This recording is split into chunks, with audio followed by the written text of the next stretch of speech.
بسم اللہ الرحمن الرحیم۔ عزیز طلباء، آج ہمارا نشست اور لیکچر نمبر 29 ہے۔ بسم اللہ الرحمن الرحیم۔ وَإِن طَائِفَتَانِ مِنَ الْمُؤْمِنِينَ اقْتَتَلُوا فَأَصْلِحُوا بَيْنَهُمَا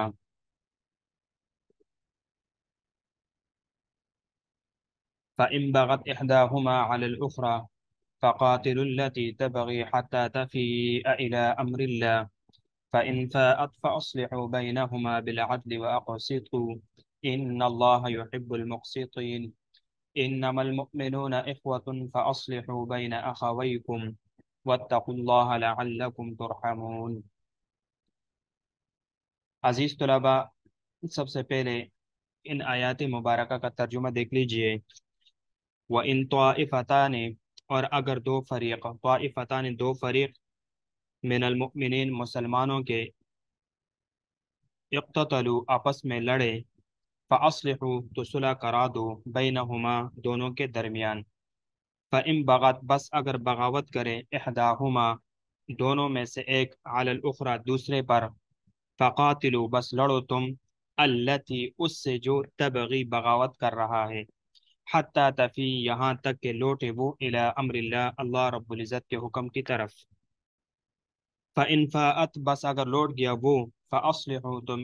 صلح کرا دو، بینہما دونوں کے درمیان، بالعدل برابری کے ساتھ، وَأَقْسِطُوا اور انصاف کرو، ان اللہ بے شک اللہ رب العزت، یحب المقسطین پسند کرتے ہیں، المقسطین انصاف کرنے والوں کو۔ انما المؤمنون یقیناً ایمان والے مسلمان، اخوتن بھائی ہے، فاصلحوا بس صلح کراؤ، بین اخویکم اپنے دو بھائیوں کے درمیان، واتقوا اللہ اور ڈرو تم اللہ سے، لعلکم تاکہ تم پر ترحمون رحم کیے جائیں۔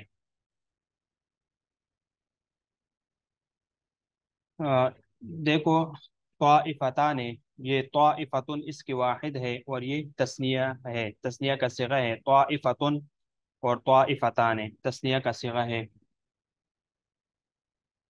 یہ باب افعال سے امر ہے، فاصلحوا اصلح اصلحہ اصلحوا، یعنی معنی ہے یعنی دونوں کے درمیان صلح، یعنی دو گروہوں کے درمیان صلح کرانا۔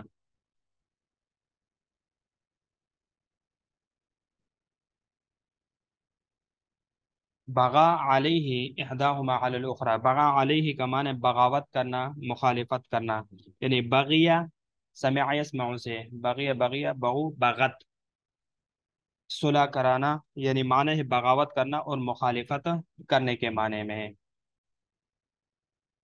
تفی تفی فا یفیء فیئن لوٹنا، باز آنا اصلی حالات پر آنا۔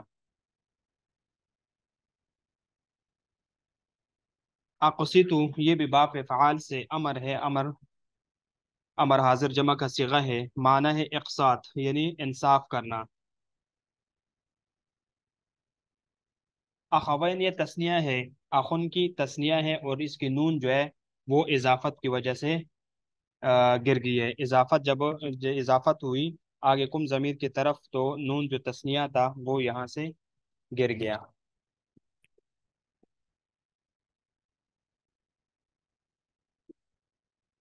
اب وضاحت سمجھ لیجئے، دیکھو یہاں سے اوس اور خجرت کے باہمی ان کی چپقلش کو ذکر کر رہے ہیں۔ وَإِن طَائِفَتَانِ مِنَ الْمُؤْمِنِينَ اقْتَتَلُوا فَأَصْلِحُوا بَيْنَهُمَا، اگر مسلمانوں میں دو گروہ آپس میں لڑ پڑے، رسول اللہ صلی اللہ علیہ وسلم ایک مجلس کے پاس دیکھو رکے جس میں بعض انصار بھی تھے، آپ علیہ الصلوۃ والسلام گدے پر سوار تھے، تو گدے نے پیشاب کیا تو عبداللہ بن ابی اپنے ناک بند کر کے کہنے لگا، یعنی اپنے گدے کو جانے دو، اس کی بدبو نے ہمیں تکلیف پہنچائی۔ تو اس پر عبداللہ بن رواحہ نے کہا کہ رسول اللہ صلی اللہ علیہ وسلم کے گدے کا پیشاب تیری کستوری سے بھی زیادہ خوشبودار ہے۔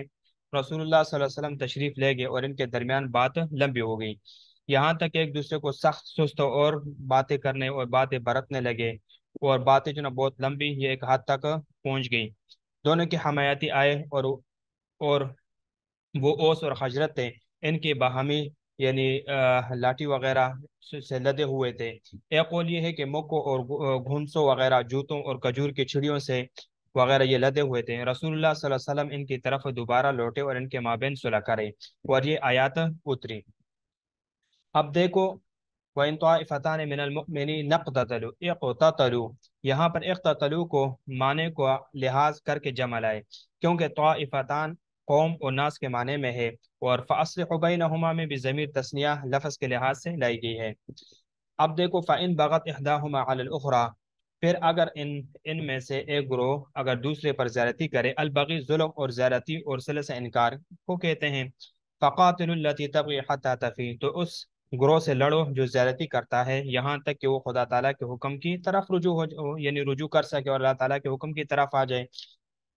تفی رجوع کرنا، لوٹنا، سایہ کو بھی، اور سایہ کو بھی یعنی فے کہتے ہیں، اور غنیمت کو بھی فے کہا جاتا ہے، کیونکہ غروب آفتاب کے بعد سایہ اصل کی طرف لوٹتا ہے، اور کفار کا جو مال مسلمان کی طرف لوٹ آئے وہ بھی مال فے ہے۔ یعنی باغی گروہ سے لڑنے کا کیا حکم ہے؟ یعنی الفئۃ الباغیہ کا حکم یہ ہے کہ جب تک وہ لڑے تو ان سے قتال کیا جائے، جب وہ رک جائے اور لڑائی سے ہاتھ کھینچ لے تو ان سے ہاتھ روک لیا جائے۔ الی امر اللہ، یعنی صلح کی جو بات کتاب اللہ میں مذکور ہے، اور بغض کو زائل کرنے کا جو حکم ہے۔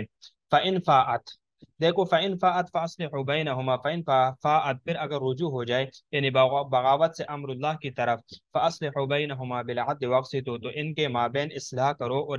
انصاف کا خیال رکھو، یعنی اقسطوا کا معنی عدل کرو، بطور عموم کس کا لفظ استعمال کر کے انصاف کا حکم دیا، حالانکہ اس سے پہلے اصلاح ذات المبین کا حکم دیا جا چکا، یعنی ان اللہ یحب المقسطین، کے بے شک اللہ تعالیٰ انصاف والوں کو پسند کرتے ہیں، مقسط عادل کو کہتے ہیں، یعنی اور اسی طرح دیکھو مقسطین عادل کو کہتے ہیں۔ ایک اور لفظ ہے، دیکھو القسط، القسط یعنی القسط کہتے ہیں، یعنی جو قاف کے ذمہ کے ساتھ ظلم کو، اور قسط یعنی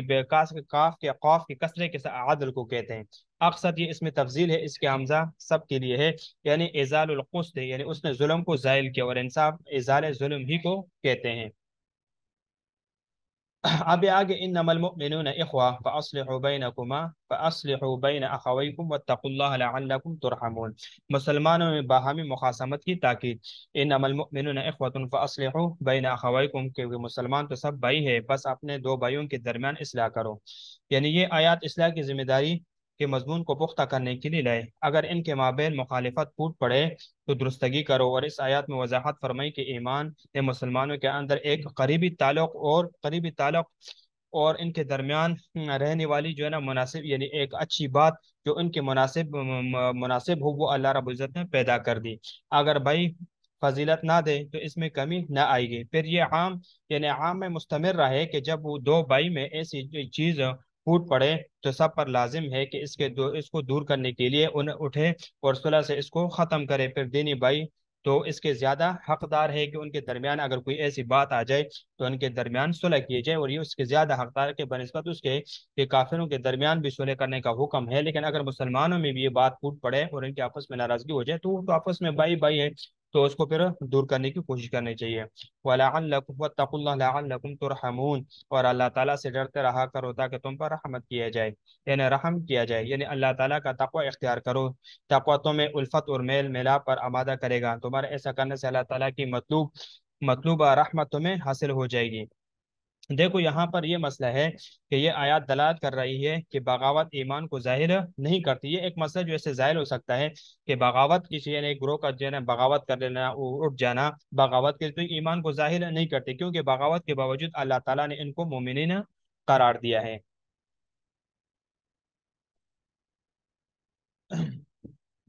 اب آگے نیکسٹ آیاتوں میں یا ایھا الذین آمنوا، آیات مبارکہ میں اللہ فرمایا یا ایھا الذین آمنوا لا یسخر قوم من قوم، یہاں سے اللہ رب العزت تمسخر کی ممانعت بیان فرما رہے ہیں، تو انشاءاللہ اس کو ہم آگے نیکسٹ درس میں پڑھیں گے۔